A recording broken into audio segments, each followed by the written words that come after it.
What is up, everybody? Want to welcome you all into another episode of Tusk Talk by me, Hunter, and my colleague Jack. Jackson. So Well, let's get right into it. today's episode is about the NHL Draft, what Utah should do, who we think is going to go between 1 through 4, kind of play their cards. You know how it goes with drafting, moving up in the draft. It's going to be interesting to see what Utah does. I know Ryan Smith, he's kind of a ballsy guy. He might try to move up. Only time will tell, right? Yeah, I'm anxious to see what happens. There's a number of guys that we can think about when it comes to Utah picking a guy. I know we're probably going to lean heavy towards the center. I think a lot of teams are this year. That's just the heavy position. With only having a decent center or two on a team, that third line struggles a little bit. So I think it's going to be very important that we have more than one decent center in multiple lines on the ice throughout the game, because you get in those situations where you find yourself ahead and then all of a sudden you're falling behind. It's just aggressiveness, in my opinion. I think we need a player that's aggressive and fast at the same time. 100%.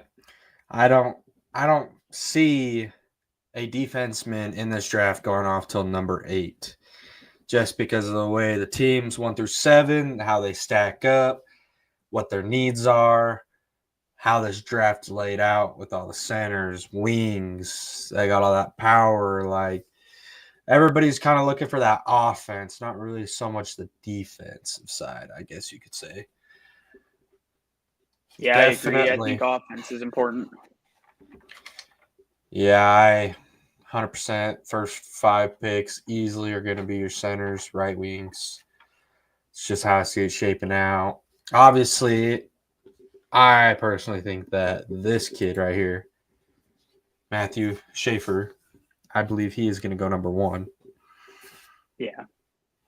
He is easily the best prospect in this draft. Yes, he's been injured, but given what he was able to show from when before he got injured, I just really see him going number 1. Yeah, I agree. I mean, he's one of the top prospects, if not the top prospect. He can play defense. He can play offense. He does it all. He's kind of the utility player, if you will. A lot of teams are eyeing him, Utah included. I don't know if he's going to be available by the time we get the pick. He's 100% off the board by pick 2, guaranteed. Yeah, at least. So the only way we get him is if they decide to move up to 2. I don't see us moving up to 1 just because the asking price from the Islanders it's going to be high. So I don't really see us moving up to 1. I could see us trying to make a move for number 2. But number 4, I feel like we're still sitting pretty good. Yeah, I agree. I like where we're at. I mean, the fact that we went from 14th to 4 is amazing. Obviously, the hockey gods are shining down on Utah. I 100%. Do like James. I think he most likely will be around by the time, or Jake O'Brien, one of those two guys. I think would guaranteed be around by then. So both guys are nice to have. They fit our play style. Their body style is the same as ours too. They're kind of 6 foot to 6'2". They're fast, athletic, fly around the ice. That just fits the Utah hockey team. 100%. If they want somebody that can play offense and defense, they will take James Higgins. He just has the more commitment, I feel like, to the defensive zone as to just straight up offense. Because, I mean, look, last year, we had no problem with offense. It was just mostly our defense. We would score a goal and then, bam, give up 2 goals right off the bat. Like, I just see us maybe going for Higgins just because he has more commitment to the defensive side of the puck. As to the offensive side, strictly offense, he's more willing to do both.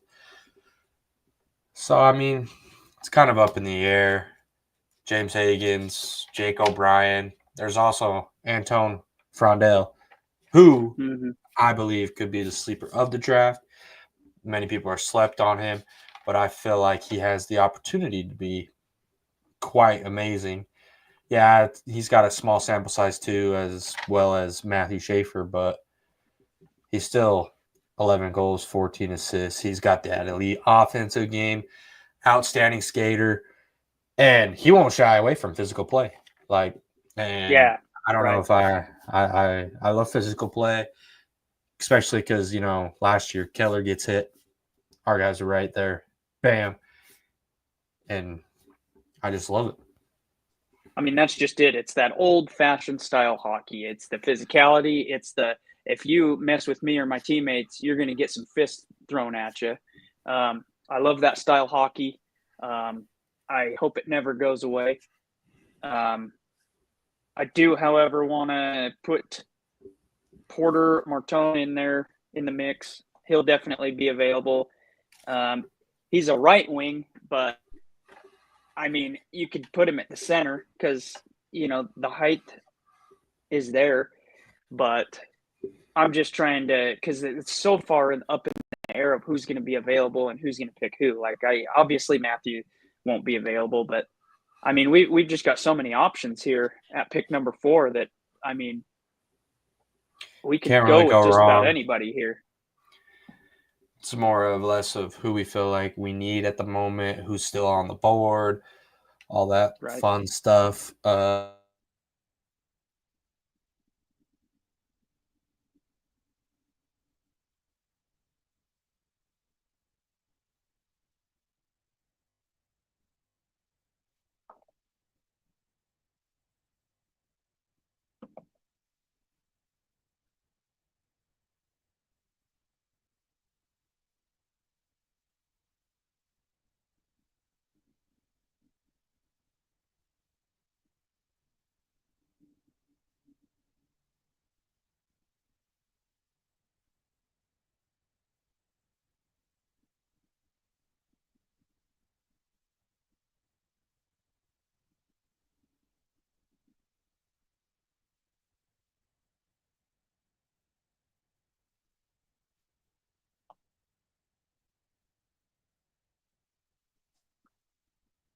I don't know what happened.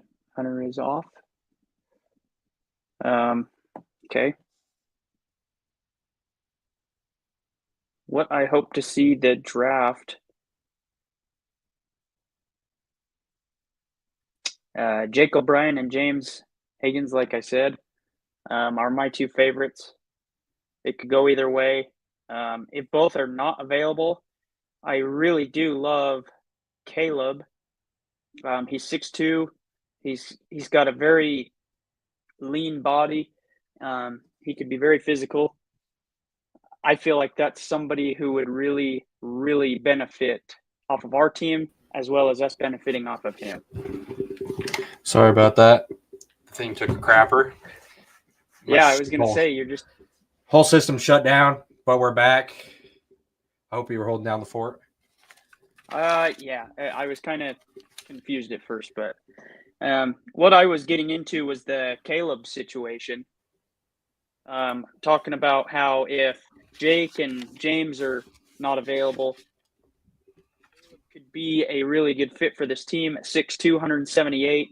He's a center, somebody that would really benefit off of us, and we would benefit off of him as well. Yep. I just want to talk about this kid right here real quick, just for a minute. It's Michael Missia. This is who I would like to see Utah trade up to number 2 because I think he will be there at number 2. He's got the ability to have high IQ, strong skating, vision, creativity.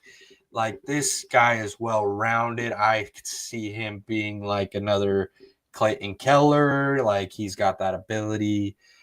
Like, I could just see him being the next piece to really make this team go.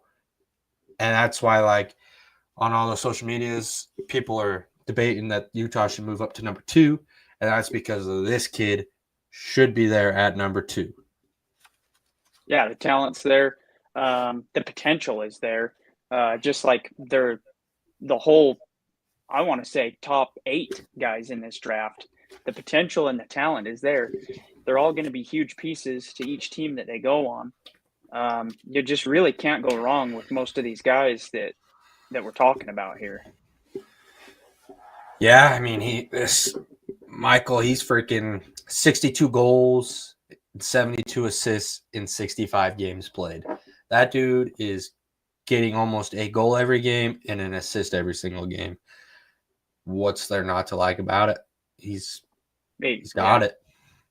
Exactly. And if we do trade up in the draft, this is a no-brainer. Oh, 100%. Especially if we get that number 2 spot, he should most definitely be there at number 2. Oh, yeah. I don't see why he wouldn't be, because Matthew Schaefer, every single mock draft I've seen has him going number 1. Every single account I've seen has him going number 1. So this kid would be there at number 2, unless for some reason the Islanders decide, let's go out of the book and let's go get Michael Missia and see what goes from there. I mean, he's probably the most NHL ready, I would say, out of the bunch. So, I mean, there's pros and cons. So, I mean, but this kid, this next one is probably who might be there. We've already talked about him a little bit, but for some of you who don't know, he went to Boston College. Bam. He's like I said, he's the defensive guy. If we need defense and offense, not just solely offense, he's going to be the guy. But with that being said, the Blackhawks might think the same way and pick him at number 3, which then leaves, Jake O'Brien, Frondell, those picks sitting right there. So, I mean, being at 4 with what's left, you really can't go wrong, in my personal opinion. So, I mean, there's plenty of fish in the sea, I guess you could say. Yeah, that's just it. There's just plenty of guys that have the talent and the body size and the speed at the same time. You just definitely can't go wrong with anything here. And the kind of team that we have right now, I mean, I would say you can put just about any one of these guys we've talked about on the team, and I think they're a good fit. 100%.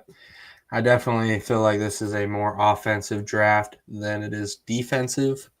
Just because, like I said earlier, I don't see defense coming off the board till number 8. That's just it. I mean, Utah, they don't need a defensive man because today, the homeboy that just won championship, the Utah Mammoths already said that they have selected his entry-level contract. He will be on the Mammoths next year. So there's 3 years right there. Defenseman. He played great. He's had some assists. I think he had a goal.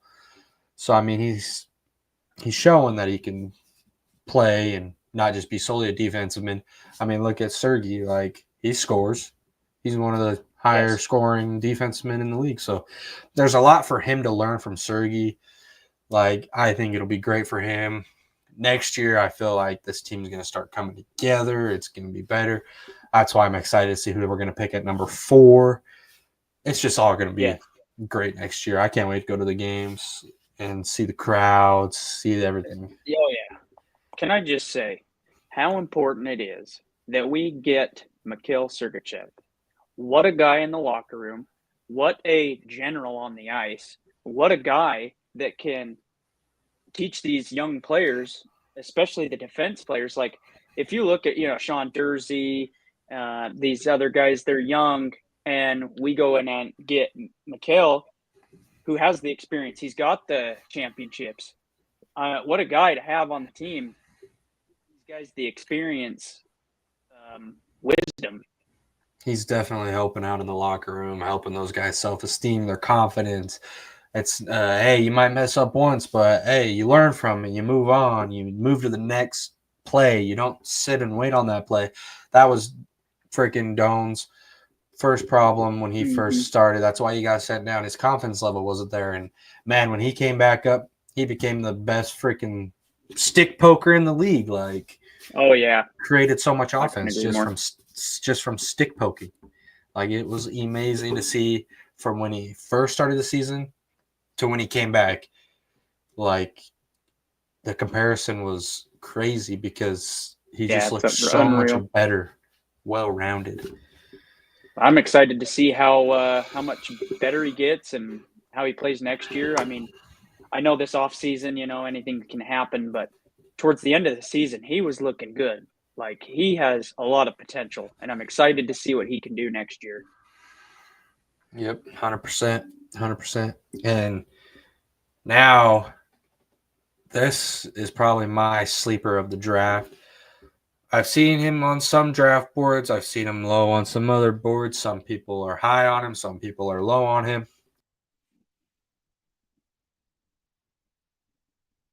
Ampton. I really could see us taking him at 4 if he is there because of his upside that he has. Yeah, he's a well-rounded player, great guy, great team player, and I feel like Utah is a very well-rounded group of guys that believe in each other and they stick close to each other when it comes to when somebody's hard on themselves. Yep. See, I like him because he's elite on the offensive side, which everybody in this draft, at least the first 6 players, are easily going to be elite on the offensive side. The dude can skate. Like, oh yeah, I've watched some of his highlights. The dude could skate around, man. Like, he's definitely got some, like, I almost would say like Connor McDavid in him. He can skate. He's got the offensive game. Like, he's got a lot of potential. Like, I feel like he's got the high ceiling, but also like the highest risk. So, like, that's why some people are low compared to high on him, just for that reason. I mean, there's a reason why he ranked number 1 in the international poll. So, yep. I mean, he could easily go top 5. And I wouldn't be upset if it was us. I honestly wouldn't be surprised if the Blackhawks come out of nowhere at number 3 and pick him. Like, I honestly wouldn't be surprised. I think he's a top 4 talent.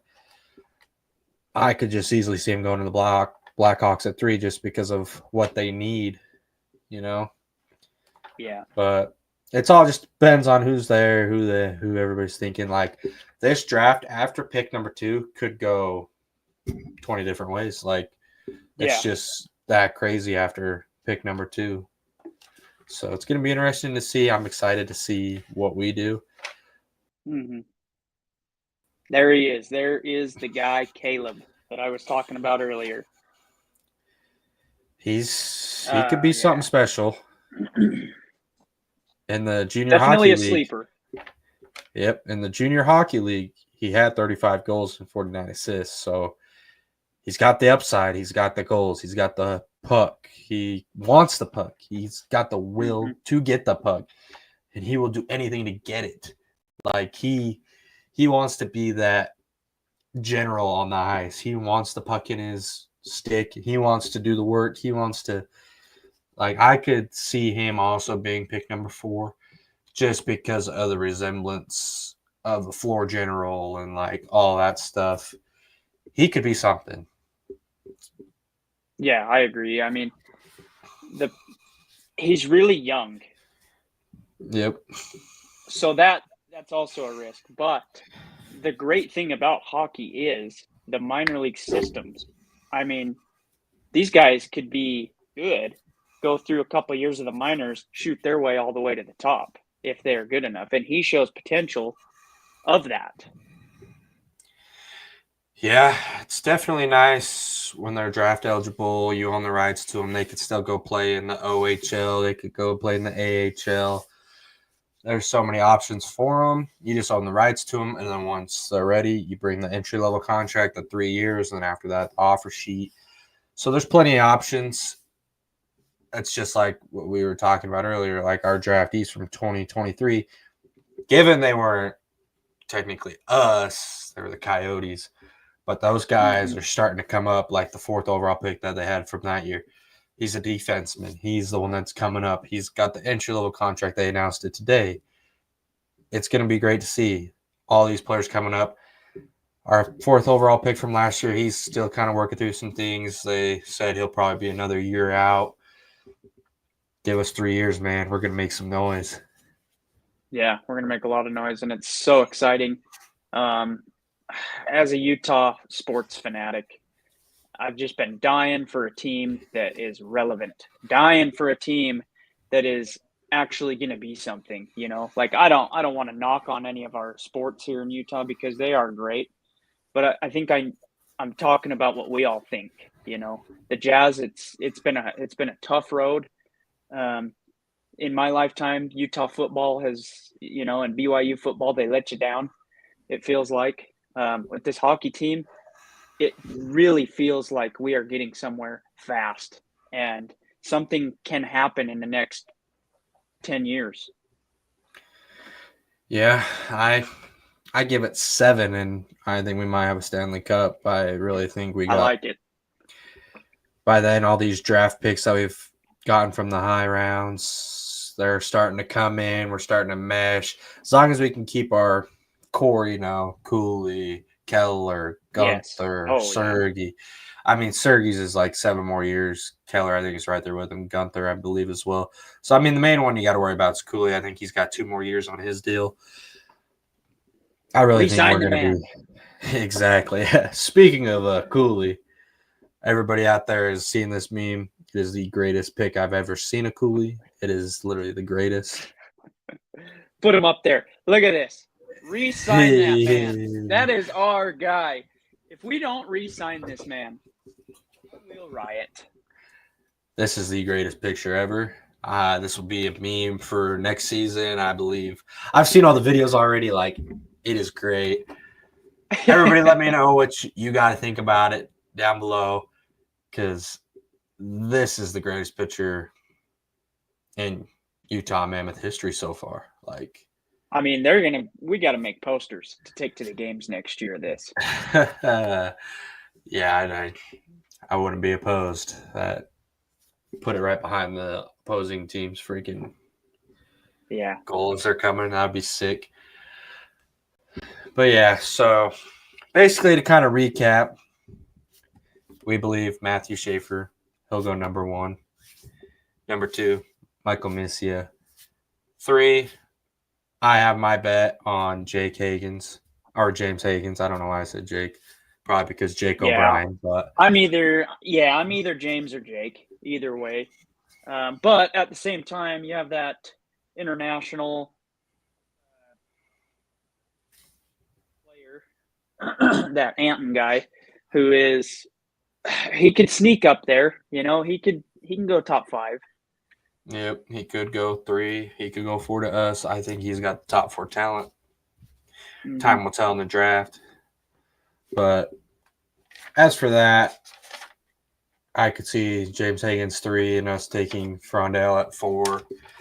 And then after that, it kind of gets to – because, you know, the Predators are after us. They might go after, say, Jake O'Brien or whoever we don't take out of Frondell, or they might even go Porter. Like, that's why this draft is just who is remaining on the board and what the team sees fit.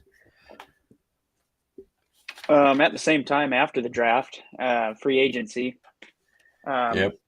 I've said this multiple times that everybody talks about Utah being the next favorite place for free agents to play. Everybody loves it here. I just want to put my personal opinion, and I do not want any of the Maple Leafs players. You already know dang well Utah is going to make an offer to Mitch Marner. Yeah, I know. I mean, in the last game, though, he was the only one on that team. I felt like that showed emotion. He was the one that yelled to the bench to wake the F up after they went down 2-0 or 3-0, whatever it was. I mean, he might have that dog in him. All it might take is a change of scenery. Who knows? I feel like that could be a lot of players in the NHL. The only risk is a guy like that in the locker room. The kind of guy that starts having that McDavid, if you will. I don't see Mitch Marner being a McDavid. I mean, dude isn't going to be making as much as McDavid. Like he knows where his place is. He's been in this league like 10 years, so he's got more of that veteranship than coming in and being like, "Oh, I'm hot shiz. Yeah. I've been in this league 5 years and I'm trying to make that bag." You know, he's going to get his bag and he's going to go in there and put in some work. Given, I don't know, I don't really want Mitch Marner. But, I mean, a good change of scenery. Well, probably good for him. It's going to be interesting give him to a see where contract. he goes. Yeah, it's going to be interesting. Well, his contract ain't going to be little. It's going to be at least $12 million AAV, if not more. That's why I said it's going to be interesting to see where he goes and his price tag. Yeah. So, Mitch Marner is up there. Yeah. I don't know. Like I say, just personal opinion. I don't want Maple Leafs. It's just, I don't know, bad juju, I guess. It's because he thinks that being a Maple Leaf brings the Leafs gonna leave with him. Yep. This guy. Most definitely. Well, I want to thank everybody for coming in. Great episode. I want to hear from you guys. Comments under the YouTube, Twitter. I want to hear your questions for the next pod. We'll do a little Q&A segment. I'd love to hear from you guys and so on. This was and the next episode, I'm going to start a new segment called Elephant in the Room. I'm not going to get much into it right now, but that's in store. So that's just a little something to be prepared for next time. So we want to thank you all for coming out to this episode. You already know it. Tuss up, baby.